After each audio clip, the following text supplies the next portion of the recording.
नमस्कार दोस्तों, मैं आपका दोस्त विनोद साहू आपको एक हकीकत से रूबरू करा रहा हूँ कि जिससे जो इसके मालिक हैं करुणा हॉस्पिटल दिलशाद गार्डन दिल्ली में है।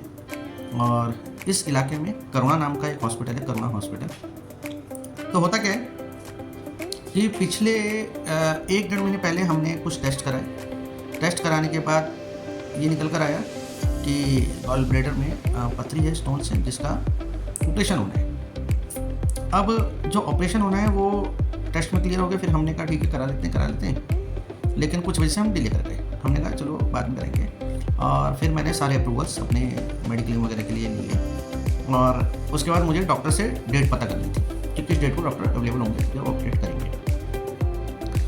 तो इसके लिए मैंने कई बार हॉस्पिटल के स्टाफ को रेगुलर कॉल किया, मल्टीपल टाइम्स कॉल किया। तो उनके जवाब हमेशा ये रहते थे कि आप आकर डॉक्टर साहब से मिल लो। जबकि उस समय मैं ऑफिस में होता था तो मैंने उनको समझाया कि मैं इतनी सी बात पूछने के लिए अपने ऑफिस से छुट्टी नहीं ले सकता। आप मेरा नंबर नोट कर लीजिए। आप मुझे डॉक्टर का नंबर नहीं दे सकते, कोई बात नहीं, आप मेरा नंबर नोट कर लीजिए। और नंबर नोट करने के बाद आप डॉक्टर से बात कर लीजिए, मेरे पेशेंट का नाम बताइए और उन्हें बताइए कि ये पेशेंट है, आपसे ऑपरेशन डेट लेना चाह रहे हैं, किस समय और किस दिन कर सकते हैं, आप बता दीजिए बस। लेकिन भाई साहब, ये हॉस्पिटल का जो स्टाफ है इतना बेकार, इतना निकम्मा स्टाफ है। कभी कॉल इधर से उधर ट्रांसफ़र, कभी कुछ करते इन्होंने मेरे 5 दिन बर्बाद कर दिए। फाइनली फिर मैं एक कराया, फिर डॉक्टर साहब से बात हुई और उन्होंने मुझे टाइम दे दिया। ये तो हो गई एक बात। दूसरी बात क्या है, कल मैंने अपनी वाइफ को एडमिट कराना था यहाँ पर उनके ऑपरेशन के लिए। तो मैंने इनसे फिर वही बेसिक क्वेश्चन पूछा, और क्या मुझे लानी है? तो उनका सीधा जवाब, रहती क्या, आप आ जाओ हॉस्पिटल, हो देख के चले जाओ, क्या रहता रूम में। तो मैं बड़ा परेशान। मैंने कहा यार, मैं इतनी दूर आपके हॉस्पिटल आऊँगा और सिर्फ ये देखने के आऊँगा।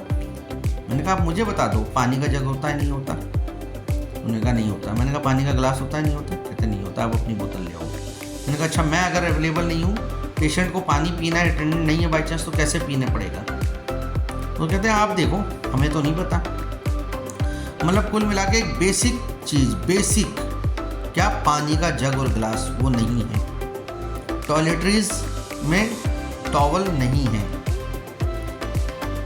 टी केटल्स और बाकी चीज़ों की बात छोड़ देते हैं। हॉस्पिटल के अंदर मच्छर दुनिया भर के। ये सारी बातें, ये मैं प्राइवेट रूम की बात बता रहा हूँ जिसका रूम रेंट 4,500 रुपये है, जो कि अप्रॉक्सीमेटली अपोलो में भी, मैक्स में भी लगभग यही रहता है। किसी भी सुपर स्पेशलिटी हॉस्पिटल में यही रहता है। और करुणा भी सुपर स्पेशलिटी हॉस्पिटल कहता है अपने आप को। तो अब मैं आपको दिखाता हूँ, सरकारी हॉस्पिटल का रूम भी ऐसे ही रहता होगा, ठीक है। ये यहाँ पर इसके अंदर टूटा फूटा एरिया है, ये दीमक है यहाँ पर लगी हुई, ठीक है। ये प्राइवेट रूम है यहाँ का। पानी का कुछ नहीं है, पानी की बोतल हम लाए हैं, इनकी तरफ से कोई कुछ नहीं है।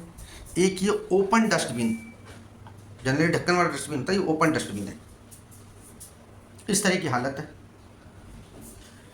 ठीक है। और क्या ही बताऊँ मैं, वो देखो पर पपड़ी चढ़ रही है, ये देख सकते हो आप, ठीक है। बाथरूम में स्मेल है। और स्टाफ का तो क्या ही कॉपरेशन रहेगा, आपको कोई कॉपरेशन नहीं है। इतना गंदा सा डोरमेट है, पूरा रूम ही गंदा है, मतलब स्मेली रूम है। ये प्राइवेट रूम की हालत है। तो मैं तो आपको यही कहूँगा, आपसे यही कहना है, डॉक्टर अच्छे हैं। डॉक्टर प्रवीण गर्ग ने हमारे पेशेंट को देखा, वो बहुत अच्छे डॉक्टर हैं, बहुत कोऑपरेटिव किया। बाकी भैया यहाँ के स्टाफ, यहाँ के नर्सेज, बाकी किसी लोगों से, खास करके जो रिसेप्शन में लोग बैठे हैं ना, उनसे किसी तरह कोई उम्मीद मत करना। और फैसिलिटीज़ के नाम पर तो कुछ भी नहीं है।